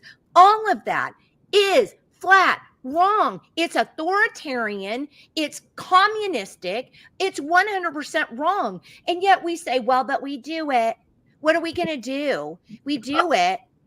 I'm sick of that. Stop it. Yeah. Make it stop. Don't sit there and tell me you have to have my tax dollars, put your kid in a private school, but you won't make your government do what's right by your tax dollars in the first place. You have no argument for that. Hear, hear. Sorry. Well, here's the Oklahoma State Constitution, and there's the preamble. Here's Article 1. Wow, I made myself a little lightheaded going through. Yeah, you're running low on oxygen, or maybe you're getting excess oxygen. Anyway, right here, state of Oklahoma is an inseparable part of the federal union, and the Constitution of the United States is the supreme law of the land. That's what they're going to use in that lawsuit. That, for the school choice. When we spoke to Brian, I mean, that's specifically what they're going to use. Oh, Miss MJ, thank you. Thank you. Me too, girl. No argument for me. So yay. Thank you. So somebody agrees with me with my rant. But I mean, it really honestly is true. We've got to stop. We're not even looking at the right problems.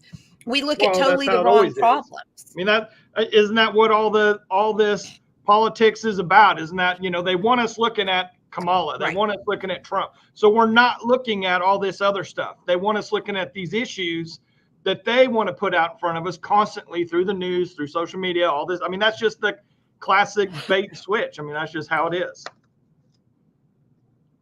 Well, Becky said, I'm sorry, I didn't realize it'd be so hard. It's okay. It's no big deal. I just thought it was so crazy to see the letter come out while the Loft Committee was explaining their fun. I never put that two things together. Nice, Becky. Was explaining their findings with everything else happening in our state connected to education. Yeah, that's exact. I mean, it's kind of like, I don't want to be, I'm not going to be a good steward of the money that I have, that the taxpayers are giving to me, but I'm going to go back to the federal government and demand that they give me back the money for this. Okay, well, they should be giving us the money back for that. It's like we said about illegal immigration in our state anyway. It's a huge drag. But again, our governor doesn't want to do anything about that. He just wants to give people visas. We've already been there. If you don't believe me, go through the videos that we have that we can absolutely demonstrate 100%. Go to the website, rope2.org, and you can find out for yourself that that's what's going on. So, if you have a governor who's okay with allowing illegal aliens to come in because it provides for the workforce, and we're going to give them a driver's license and do all these other things that apparently other states are doing, by the way, if you didn't know. I'm trying to find somebody from Maine, a representative from Maine, to come on the show to talk about, guess what? Maine has the exact same kind of task force that we had here, with the same kind of recommendations for the Office of New Americans. Remember that? Yes. So Maine is fighting an office for New Americans in Maine. I may be able to help with that. Oh, awesome. Good deal. Because we need to get him on the program, because we just need to show that these, what we need to do. Here's what we need to do. This is probably the best piece of legislation we could have going into 2025. No Oklahoma elected official is allowed to go to any state or national conference. I should say any national conference. Go to all the state conferences you want. You are not allowed to go to a conference outside of the state. You are not allowed to join the National Governors Association. You're not allowed to join the State Superintendents Association. You're not allowed to go to the Aspen Institute for training. You're not allowed to do any of these things, because once you walk out and once you go to these national conferences, because look, read, pay attention to what's going on. Ask your legislator about something and they'll say, well, we asked and so many states are doing this. Like 6 states are doing this. Who gives a rat's about what the other states are doing? We're in Oklahoma. That was the whole idea behind being states. I don't think they should go to DC, and especially in today's time when we have the technology for them to just Zoom into a meeting or whatever it may be. I don't think they should go to DC because you're concentrated. You got all those guys concentrated up there, all the lobbyists, all the big money. They're all right there together. I mean, let's make those guys stay here and face it. I mean, how would you like to just walk in to Langford's office any day that you want and just go talk to that guy? Well, it's not going to happen. Can't. Not even possible. Tried that. Can't hold them responsible eye to eye. Just look them right in the face and say, "What are you doing?" There's a whole reason that they got them all up there in DC. Well, but see, I've talked to him before, and he has 907 different reasons why he's doing things, and he'll explain them all to you, and it still doesn't matter what you said. Lisa says taxes should be more specific. Those who don't have kids in public school shouldn't have to pay taxes on them, period. This isn't road, utilities, maintenance, or emergency services. Perhaps all schools should be paid for by parents with public school at a lower cost.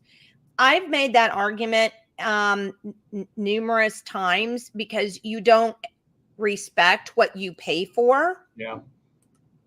This is the same problem we have with kids going to college and the federal government just saying, oh, by the way, we're going to negate all of your college loans. So we'll do, I mean, you don't respect what you don't pay for. And not only that, and when I say you don't respect what you pay for, how many people did you fight running for school board, Michael? Were they just lined up to run? Nope. How many people show up for school board meeting? None, hardly any. Okay, that they sure as hell want to go out and get a private school education with those same dollars. Yeah. See, I absolutely am so, that's just flat wrong. I mean, it's flat wrong. If you don't participate in the system because for whatever reason, you don't have time, I don't want to go through the reasons, but you don't participate in that system, but then you want me to turn around and give you those tax dollars because they're yours to go to a private school. No, I'm out here going crazy, not doing stuff that I want to do to do this stuff to try. I mean, you can do something on your own. Think about this, Jenny. You have, let's take a school district like Edmond, which has 25,000 kids, 25,000 kids. So, I mean, that means you got a lot of parents in that school district. You take even a small number, let's say like, I don't know, 250 parents that show up, not out of order, not just completely incensed, but show up at the school board meeting every single month and say, I want my kids' reading and math proficiency to be 90% minimum. You do that, you get 250 people there, or 500 or 1,000, or let's say 2,000, it's over. They'll do it. They have to. It's because no one shows up, no one goes, no one attends, no one holds them accountable, and they know nobody wants to run. Nobody wants to, really work. I mean, it's so I guess that's part of the reason why I'm just so PO'd about it. I'm sick of people not having personal responsibility and not interacting with their own government. We have to take action. We've said it multiple times. I've said it multiple times. Trump's not going to save us. No one out there is going to save us. We have to do it. We have to band together as parents at the lowest grassroots level, as taxpayers, whatever category we're in, and we have to go make the changes ourselves. Well, and we've done it. My God, look what we did in these primaries this year. Yeah. We did it. It's not, you can't look at me and go, well, we're not getting anywhere. That's a lie. That's just a bald-faced lie. Well, look at the opposition against Jim Shaw himself, all the way up to the governor's office. Yeah, absolutely. So, yes, we can do it if we'll do it. So, if you want to get incensed when Michael and I say, Trump isn't going to save you, you just go right ahead and get incensed. But it's not going to make it any less true. What's going on is under your feet. It's not in DC. And yes, those policies do roll down. But if we could get our representatives and senators in our own state to quit sticking their hand out and going, well, it's government money. Don't give it to them in the first place. Yeah. See how that works? just go, well, we're not giving you this. We're going to block grant. Yeah. And Miss MJ says you are the change. You just have to be involved. That's right, Miss MJ. Yeah. You go, girl. That's right. That's right. So you just, I mean, we've got to say, no, we're not taking that anymore. We're not going to take that. Yeah. You know, all this Title IX stuff that all these conservatives, well, including me, I don't want boys in the girls' bathroom. That all came because of the fact that we were taking federal money. And because we take federal money, the federal government sits up there and plays Pinocchio, right? String. We got to quit doing it. And MJ says it all starts in your own state first. That's right. And think about it, your own city council, and at your own county commissioners, and at your own, what's another local form of government? Can't think right off the top of my head, but that's good. Your school board. And your school board, sorry. See, I did forget one. So let's go over those again. Your city council, your school board, your local school board, your county commissioners. There's 3 areas of government right underneath your feet that affect you more and what goes on in your life more even than what's happening at the state or the federal level. So get involved.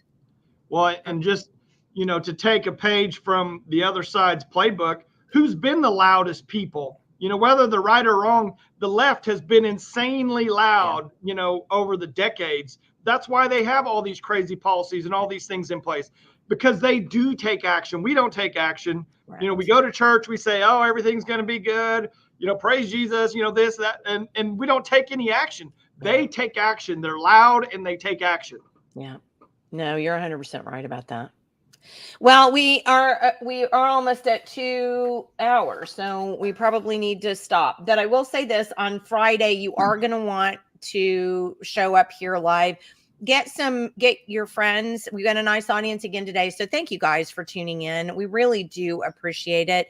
Like, share, and comment. So if you're on X, that doesn't really help us much. But if you're on YouTube or Rumble, like Miss MJ, she gets all the stars today. Miss MJ, for all her comments. Thank you so much. So like, comment, and share. That's what bumps us up. That's what gets us in front of more people. And we don't say it enough because I just forget to. But really, honestly, like Michael has said 100 times, nobody else is telling you this stuff. Yeah. Where are you going to get this information? I mean, help us out. Help us spread the word. All we're doing is educating. All we got to do.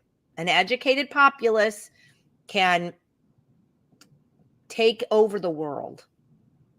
All right. So on Friday, we're going to have Amber Evans and Wendy Montgomery Dial on Friday.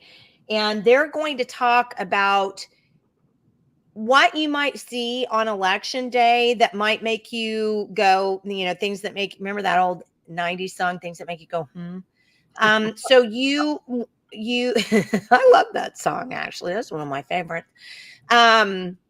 You want to tune in because if I feel like using the left, see something, say something.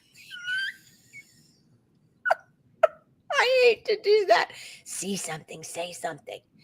But maybe we should use it against them. And if you see something, you should say something. So they're going to talk, Amber and Wendy are going to kind of talk you through what you should be expecting to see on Tuesday, on the 5th, when you go vote. Please make sure. I mean, I've had my own troubles with the state election board, obviously. And they're not perfect, but we still are heads and shoulders above Pennsylvania, Arizona, Wisconsin, heads and shoulders, knees and toes. Sorry, I couldn't help that.